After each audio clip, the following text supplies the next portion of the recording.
My name's Jim Davis. I'm the executive director of the Louisiana Center for the Book and the Louisiana Book Festival. And we're so glad that you could be with us for this special day. It's a special year for us. This is the 30th anniversary of the Louisiana Center for the Book. The Center for the Book is the official state affiliate with the Library of Congress Center for the Book. It's also our 15th year of One Book, One Festival, our reading discussion group, and this year the selection is The Optimist's Daughter by Eudora Welty. And I was so glad this is finally happening because I wrote my thesis on Eudora Welty. So, that book starts out in New Orleans around Mardi Gras. So that should be a good discussion this afternoon with Gary Richards, who he has a fan club. There are two of them up right here on the front, the wonderful discussions that he provides for our selections each year. And of course, the reason we're here, it's our 25th Writer Award. But today we're announcing a new award to be given occasionally, the Louisiana Literary Icon Award, to recognize a person who's made significant contributions to the festival and the center. The recipient of the award is an author, but much more as moderator of festival panels and interviews and promoting the festival, serving as an advisor to the festival selection committee, making us aware of books for consideration, promoting literacy and reading in Louisiana authors. This award is going to, will come as no surprise to you. This award is going to Susan Larson, who was 22 years the editor of the Times-Picayune, and she had a column in the Times-Picayune called The Reading Life, and then she went on to, now she hosts the WWNO weekly program, The Reading Life. And she has done so much to promote Louisiana writers and Louisiana books and literacy and reading. So this is going to her, but wait, her name is not on this award. Since it's the first time we're giving this award, we thought we needed to catch up, and we're going to give it to two people. And this award has Ann Dobie's name on it.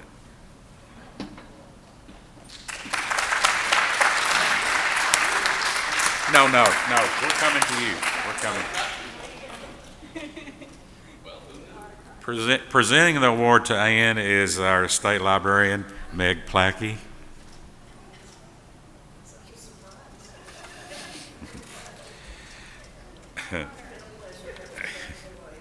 Ann she ran the Louisiana Writing Project and Letters About Literature. She headed that up when we had that contest every year, and then Louisiana Writes Competition.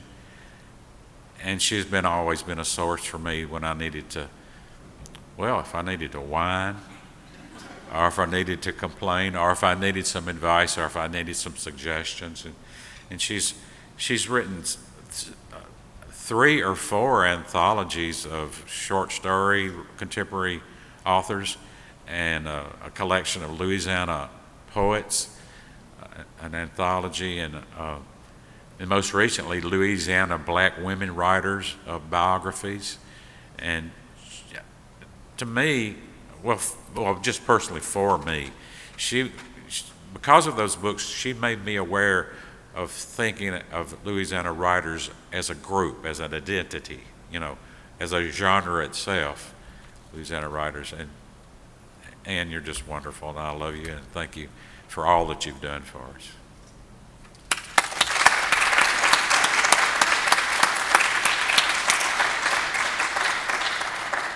Susan couldn't be with us, but both Susan and Ann have also won Louisiana Endowment for the Humanities Awards. And if there were more awards to give, we would give them to y'all, I'm sure. There'll be a future press release with more details about the two and then announcing the award. But we wanted to make this a surprise, Ann, so good. And now I'm going to turn the program over to our state librarian again, Meg Plackey, who's going to present the award, and then after which I'll have some comments before I turn the program over to our recipient today.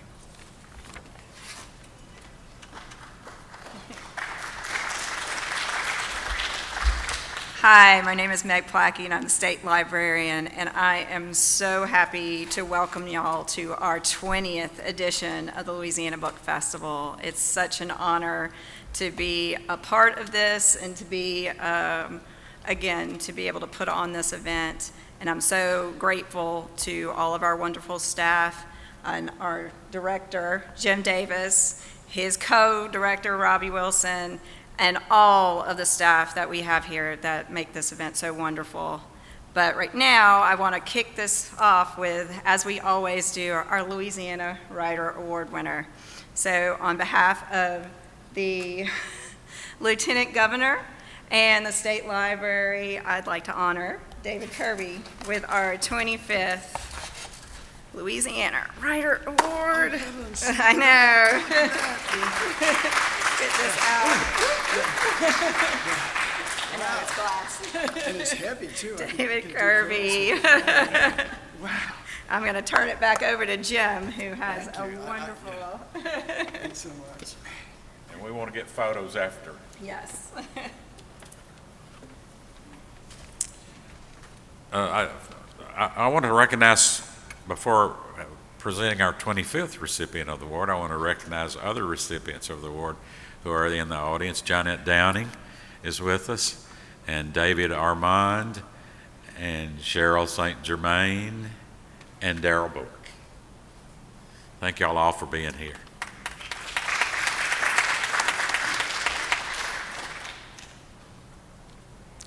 David has a wonderful page in our program. There's a full page about David, and I'm not going to stand here and read all of that to you. It's great, and you can learn more about him here. And I want to turn over the microphone to David as quickly as I can. But I wanted to say a few words, some of the words from that page. David's a native Louisianan, growing up on a farm near Baton Rouge, but he's lived for several years in Florida with his wife, poet Barbara Hamby, who is also with us. Thank you, Barbara. Where they both teach at FSU, and where he has published about a book a year. If we listed all the books that he's written, we would have had 2 pages in the program.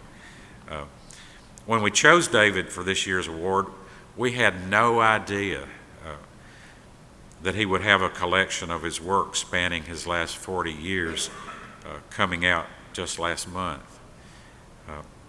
I found that out when I called him to tell him that he had been selected, so it was perfect timing. Daryl Bork, I mentioned before, twice Louisiana Poet Laureate and the 2014 Louisiana Writer Award recipient, and I think maybe president of the David Kirby fan club, says, guided by David's mantra, art is the deliberate transformed by the accidental. I am a grateful student of the Kirby poem, a grateful reader of everything Kirby.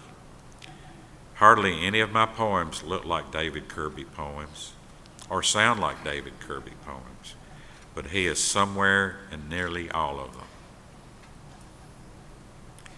The festival artwork this year by Kelly Mueller is called Come to Find Out, and it's named for one of David's poems by the same name, parts of which appear hidden in the artwork. When we asked Kelly to do the artwork, she said she likes to work with words within her art, and could we suggest somebody some words from somebody, and I thought, who in the world? How do you pick that? And then we think, well, it's great. They just be perfect timing.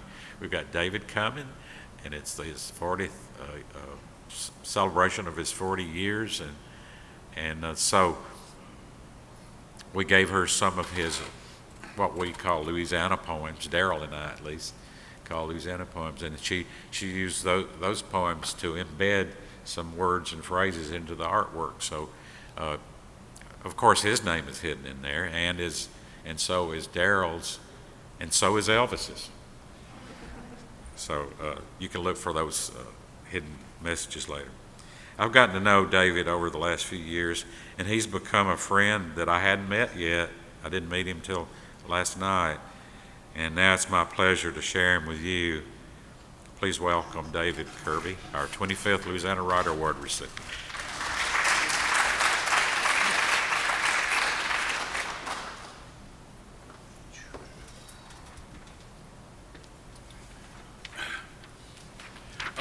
Thank you, everybody. I cannot possibly tell you how august you look sitting in those chairs. So I'm going to take a picture of you.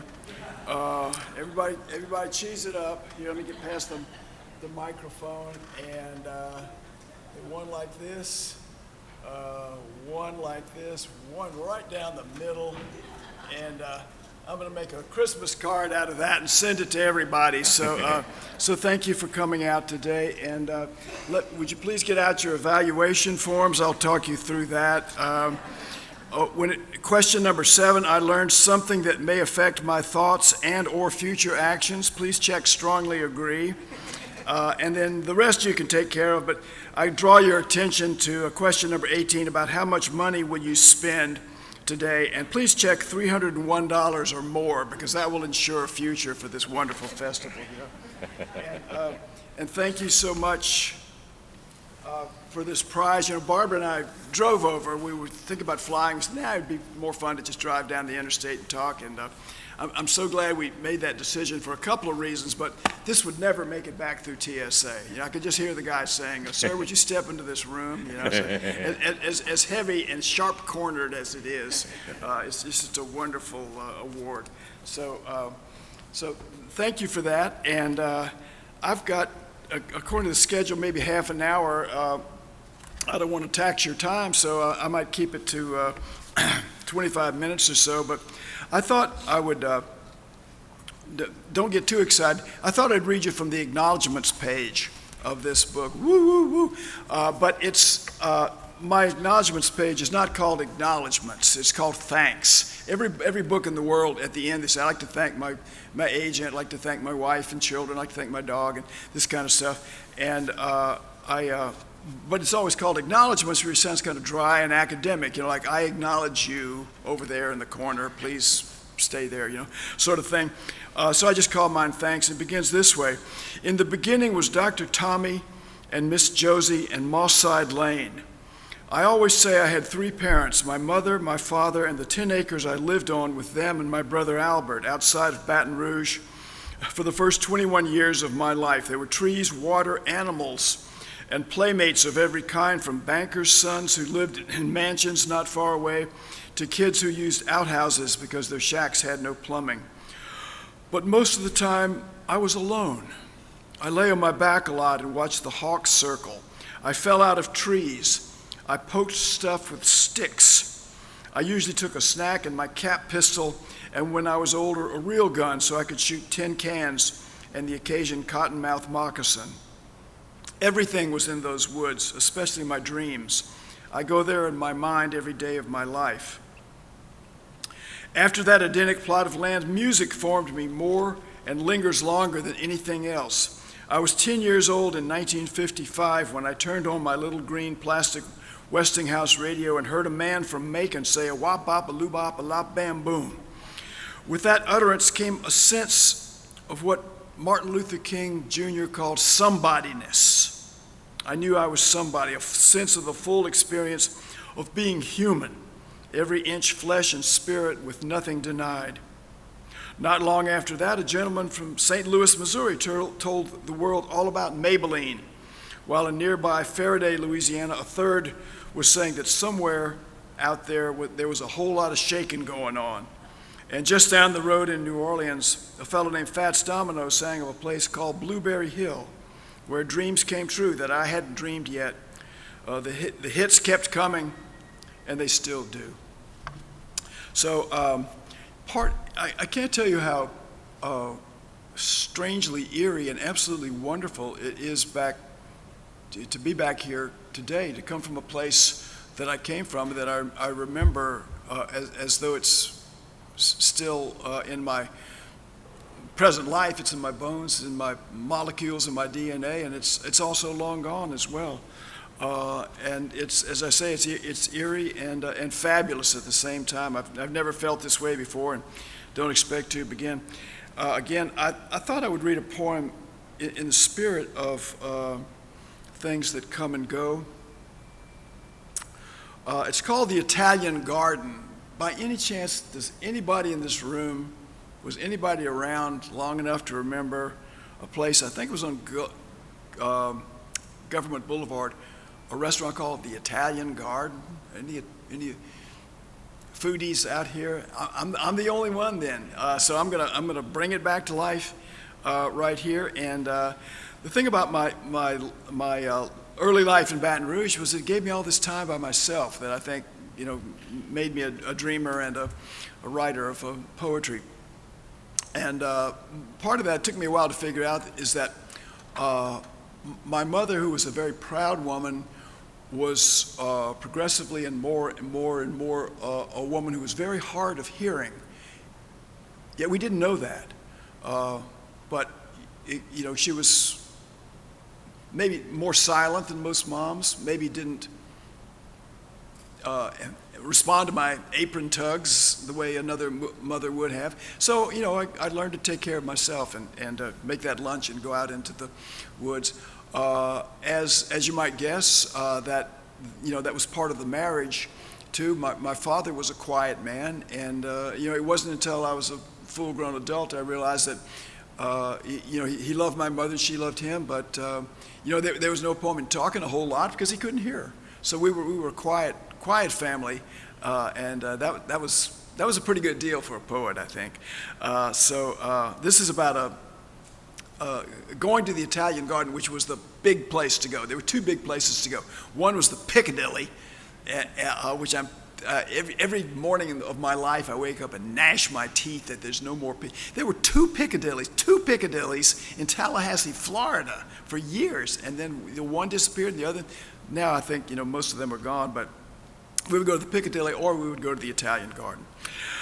I'm not talking about a green space with hedge walls and citrus tree tunnels, but a restaurant in the Baton Rouge of my boyhood, a red sauce joint that specialized in dishes no Italian would call Italian, spaghetti with meatballs, baked ziti, chicken parm, but which were manna from heaven to hungry me, who polished his plate with a piece of bread I'd later learn in Italy to call la scarpetta, or the little shoe. And I even ate my salad, sour peppers and all, in anticipation of the ice creams that awaited me like the caboose of a gastronomic freight train, the three-flavored spumoni, the tortoni with its tiny bits of almond, cherry, macaroon.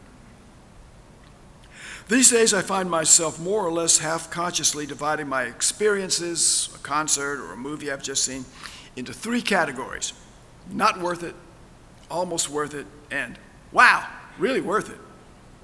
The Italian Garden was always really worth it. The rest of the time it was either school or farm work, but once a month we'd feed the chickens, lock the barn, wash, put on our nice clothes, and make the long drive to a restaurant that represented the best that life offered, that sated my senses, but promised even more than it delivered, that held out to me elegance, travel, a language other than my own, wanting something, getting it.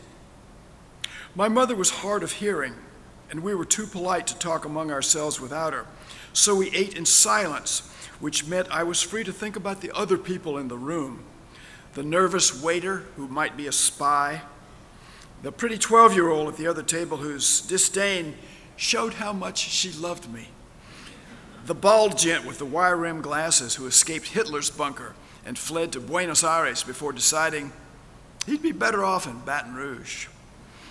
And thus it was that I found myself on Her Majesty's Secret Service, literature. I worked alone at first, and then in a vast company. My army, like the sleeping knights who lie beneath a mountain, waiting for the king to wake them when their country is in danger. And that's been my life since. I haven't been home in years, but friends tell me the Italian garden closed and sat idle before being boarded up and then razed, its spot on Government Street now taken by a bank. I'm not buying it. Wasn't I there just last night? The same waiter was there, same pretty girl, same Nazi. And my father and brother, too, trading jokes like a couple of nightclub comics. My mother laughing and hanging on every word. So that was dinner out with the Kirbys, and part of the great fun of being here, which it's like everybody's life. It wasn't always fun.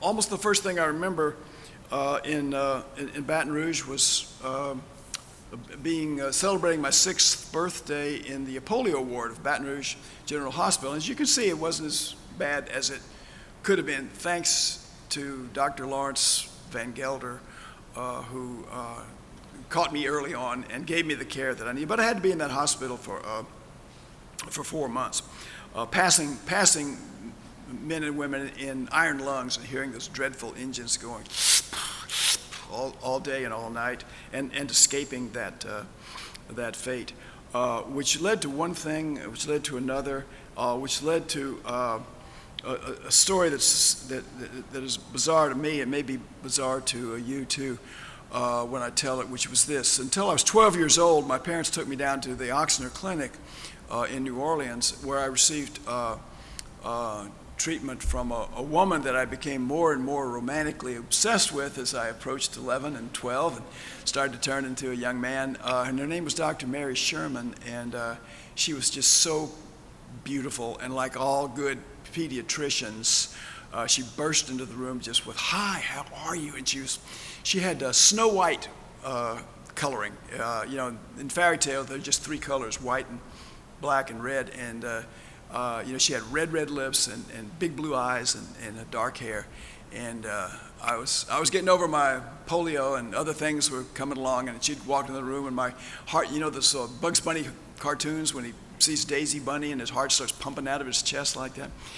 A few years afterwards, when I was in college, I came across a news item that said that Dr. Mary Sherman had been brutally murdered. And her case is alive to this day. You can look her up and find out about the bizarre nature of it. She was beaten, stabbed, and burned to death in her own apartment. But when they examined her body, what they found was that she was burned so badly that part of her arm and her rib cage had been completely incinerated, as though she'd been struck by lightning. Her bedclothes and the rest of the house were intact. So she had died elsewhere under mysterious circumstances and brought back to her apartment. "Sir, I see your mouth opening, and if I wasn't using mine to talk with, mine would be open too, because I still can't believe it to this day." Okay, here's where we get into the realm of speculation, so just forget about fact and follow me down this rabbit hole. There's considerable speculation that as an employee of the Ochsner Clinic, she worked for Dr. Ochsner on a side project of his, which was that he funneled a lot of money into anti-communist and anti-socialist causes, including a plot to overthrow Fidel Castro, and that she may have worked in a laboratory that was developing something, and one of the big machines might have gone wrong and blown up. So to hide everything and keep it under wraps, her accidental death was covered up and presented as a murder. Are you following this? You taking notes? I'm still trying to get it straight in my mind. And there's one more catch, was that somebody else worked in that same laboratory, and his name was Lee Harvey Oswald. So if you want to come up and if you want to go along with this story, which many people say is true, nobody's ever disproved it. The people who don't say it's true say it could be true, but we don't know. But if you want to come up and bump fists with me, you would be you'd be 3 degrees from Lee Harvey Oswald. As you can imagine, when I found out about Dr. Mary's death, I was devastated. And I taught myself a trick, which I've used in a lot of poems, and you might see it in other people's poems, so excuse me for being an English professor, but that's what pays the bills in my house. I'm going to tell you how to write a poem, okay? When you have something that's absolutely unbelievable and very painful, and it's so very, very hard to look at, the best thing you can do is put it next to something that's completely different but equally painful. And that's what I did in a poem called The Juniper Tree. My friend Bertrand hands me a book called Dr. Mary's Monkey, and it's not very well written. But how can you resist the story of an unsolved murder, a secret laboratory, Lee Harvey Oswald, the JFK assassination, cancer-causing monkey viruses, and the outbreak of global epidemics that, if the book is everything it claims to be, are just around the corner. And as I'm turning the pages and thinking, that's not true, and that's probably not true, and that might be true, but it certainly isn't described very well, I realize that the Dr. Mary in the book is my Dr. Mary. That is, the Dr. Mary Sherman who treated me for polio when I was a little boy, scared that I wouldn't be able to run around outside the way other boys did, wouldn't be able to do sports like other boys and attract girls, and eventually find my own Dr. Mary who was, well, stacked, built like Jane Russell, say, though older than Jane, yet who shone on me with a warmth more incandescent than that of 10 Jane Russells. And then she died horribly. But I always thought I'd get Dr. Mary back. As I lay in bed and waited for my legs to heal, sometimes my father would lie down beside me and read from a book of fairy tales. And the one I always wanted to hear was the story called The Juniper Tree, in which a man and his wife want a child desperately, but she dies in childbirth, and his second wife hates the boy and loves only her own daughter. And one day she slams the lid of a chest on the boy and knocks his head off. When my children were tiny, I used to think, what if something terrible happens to them? And then I'd think, what if it doesn't? Usually it doesn't. In fairy tales, you're always rescued. You suffer, yeah, but you get your prince or your children are returned to you, or you live forever if that's your idea of a rescue. I was 10 when I was Dr. Mary's patient, and she was 40.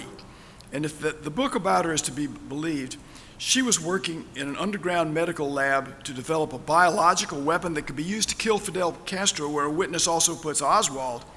Though the witness is a woman named Judith Very Baker, who would later write Me and Lee, How I Came to Know, Love, and Lose Lee Harvey Oswald. Who could love Lee Harvey Oswald? He always looks so sour in his photos. Good shot, though. Well, not really. He was a terrible marksman as a Marine, leading even smart people to say no, he couldn't have done it, couldn't have hit a barn wall at 10 paces, much less a moving U.S. president at 190 feet. Must have been a patsy. For whom, though? CIA? Mafia? Cubans? The problem with the JFK mystery is that those groups and a dozen others all had their guys in Dealey Plaza that day, not to mention most of the unaffiliated area nut jobs who just happened to be there with their rifle, blowgun, crossbow, throwing knife, water pistol. After the bad mother in Juniper Tree kills the little boy, she thinks, maybe I can get out of this, and she puts his head on his neck again and sits him in a chair and tricks her daughter, whose name is Marlene, into boxing his ears. And when she does and the boy's head flies off, Marlene screams in terror as the mother tells her they can hide the crime by making a stew of his flesh. And when the father comes home, he wonders where his beloved son is. True, but he's also hungry.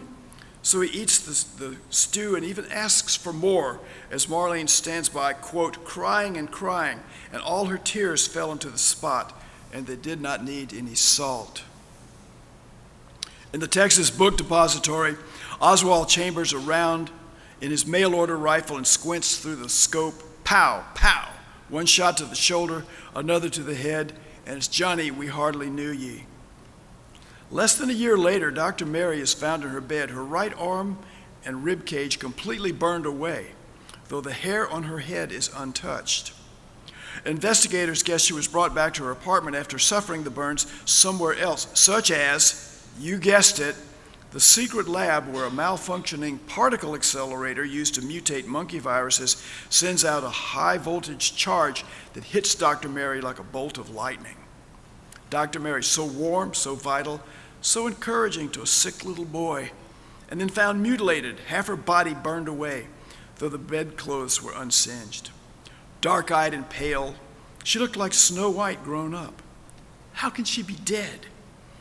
Night after night, my father reads me the same story, and night after night, Marlene buries her brother's bones beneath a juniper tree, and the juniper tree begins to move, and a mist rises from it, and a fire appears in the mist, and a beautiful bird flies out of the fire and perches on the roof of the house and sings the most beautiful song anyone has ever heard. And the father is happy again, and he says, what a beautiful bird. And the sun is shining, and the air smells like cinnamon. And the bird gives him a gold chain, and Marlene comes out, and the bird gives her red shoes. And the bad mother comes out, and the bird throws a millstone onto her head and kills her. And when smoke and flames pour out of the spot where she lies dead, and when they blow away, the little brother is standing there, alive as ever. Dr. Mary, I want to kiss your beautiful face. I wanted to kiss you when I was a little boy, but I didn't know what kissing meant. I mean, grandma's, yeah, but not that kind. I'd be older than you are now, so it'd be okay. Dr. Mary, you were my first crush. You were a pin-up to me, but a saint as well, as beautiful as a martyr on an ancient wall. How I wish I could soften the hearts of the gods and lead you out of the underworld, your fever cooled, your skin clear, your tongue ready to tell us all you know. Why do we kill one another? Why do we love one another? And what is love? We say, I love you to other people, and they say, I love you too, or no, you don't. How does that work? I see you as in a swirl of smoke. I'm in a church like the one in Rome, say, before a mosaic of gold and green and blue, and the wind is high outside, and the great door behind me blows open, and when I turn to look at it, it slams shut, and the candles go out, or all but a few, and you step down from the wall, your eyes bright, your breath warm on my cheek, and we walk out into the ancient city together, and I'm a little boy again, and I look up and I say, you saved me, and you say, no, you saved me, and when you say it, suddenly I'm a man, taller than you are, and I take your hand in mine, and you say, you saved me, all the way down to the river. I'll read you one more short one, and this is the first poem in my book. It's kind of a, different books are different ways, but often the first poem in a poet's book of poetry is a kind of a manifesto, and this is it. It's just 20 lines, and it's called Taking It Home to Jerome. When I was growing up, there was a soul station. I can't remember their call letters right now, but it was the one I listened to all the time. And that was the tag phrase that one of the gentlemen on the station used, and kind of stuck with me. It was one of those things that I didn't know what it meant, still don't know what it means. Don't want to know what it means, because when you don't know what something means, it can take you a lot farther than when you get clarity and get an answer. So it goes this way. In Baton Rouge, there was a DJ on the soul station who was always urging his listeners to, quote, take it on home to Jerome. No one knew who Jerome was, and nobody cared, so it didn't matter. I was, 10? 12? I didn't have anything to take home to anyone. Parents and teachers told us that all we needed to do in this world were three things: be happy, do good, and find work that fulfills you. But I also wanted to master that trick where you grab your left ankle and your right hand and you jump through with your other leg. Everything else was to come. Everything about love, the sadness of it, knowing it can't last, that all lives must end, all hearts are broken. Sometimes when I'm writing a poem, I feel as though I'm operating that crusher that turns a full-size car into a metal cube the size of a suitcase. At other times, I'm just a secretary. The world has so much to say, and I'm writing it down. This great tenderness. Thank you, Daryl. Thank you, Jim. Thank you, Louisiana. And thank you all for being here today.